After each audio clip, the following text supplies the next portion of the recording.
Hey guys, welcome back to our channel. In this tech tutorial video, we're going to reveal to you how you can turn off or disable installed extensions in the Comet AI web browser in 2025. So let us dive into this. Step number 1, launch the Comet AI web browser. After that, step number 2, click into that arrow icon in the top right. Step number 3, navigate to extensions and click into this button. Now here inside your extensions, guys, you will see that feature all extensions. So simply go through that list and simply decide which one you would like to turn off by toggling it off here in the bottom right corner of the given extension, just like that. And that's it. You may also access these extensions through that toolbar here in the top right corner.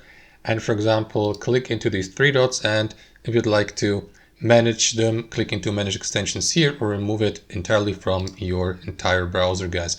And that's it. Let me just re-enable it. That's how it works. Hope you enjoyed this video, got some real value from it, and we'll catch you later.